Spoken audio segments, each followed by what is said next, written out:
The situational poverty piece that you were discussing before the break, let's, if you can, because I know we don't have a lot of time, define that as best as possible. Well, situational poverty is primarily folks who've grown up with a roof over their head, food in their fridge. They've traveled, they have middle class experiences, they have a value for education, they know what education can do for you. And now, because of downsizing, they've lost their jobs or they've lost their homes. And so a lot of these folks are saying to me, well, they're not being invited to parties, they're not able to send their kids to camps and get some of the things that they know will help give their kids an advantage. So in a sense, they're becoming isolated and ending up in the welfare office and applying for food stamps and struggling. And it's a different experience than generational or working class or immigrant, but they're all painful. Sure. But different. And I think that's one of our core pieces. You look at generational poverty, primarily people who are working that day for food that night, or working class people who are living paycheck to paycheck and really don't have a lot left over, and immigrant poverty where they have the language and the cultural barriers and the struggles to get food and shelter. And so each of them have their own dynamics. Yeah. And I think when people address poverty, understanding that we need to get to know where people are coming from so that the solutions that we put out there really make sense.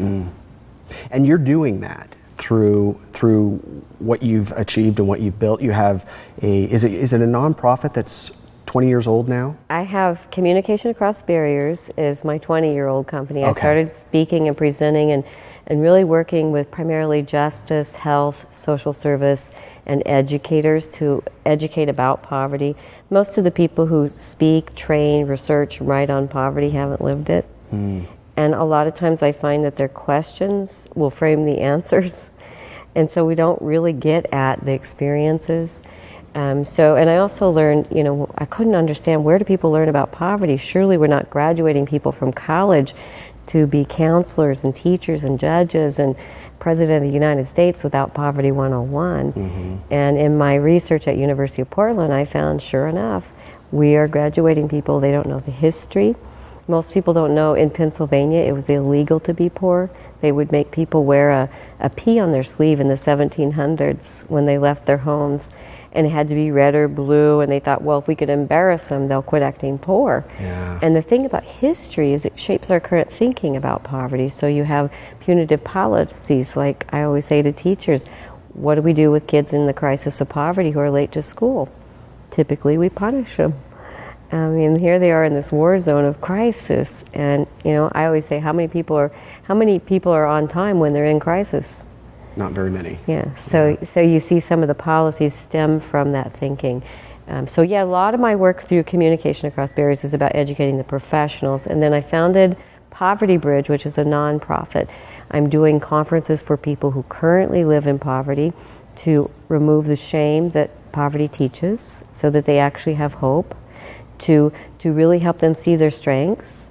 I do activities like stand up if you can cut hair, stand up if you can fix a car, and pretty soon I got 400 people standing.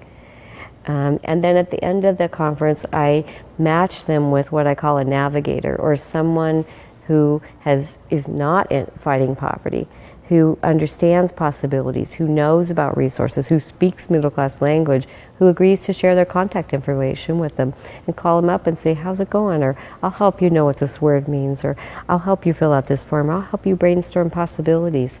So the Poverty Bridge model, I'm very, very excited about. It's a profound one-day conference, but there's a lot of pre-work and there's a lot of work to sustain afterwards, but it's changing lives. Yeah.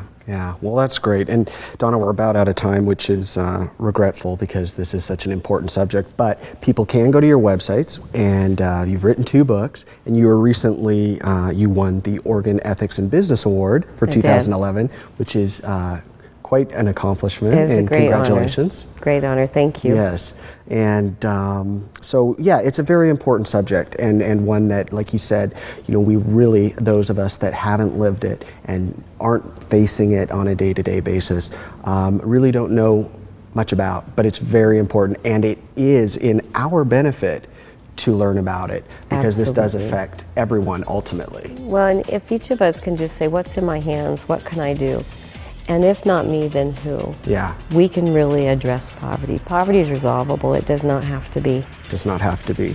Well, let's leave it on that. And Donna, thank you so much. I really Most appreciate welcome, you my making honor. the time. Thank you. So, you guys, thanks as always for watching, and we'll look forward to seeing you next time. Remember, take care of each other.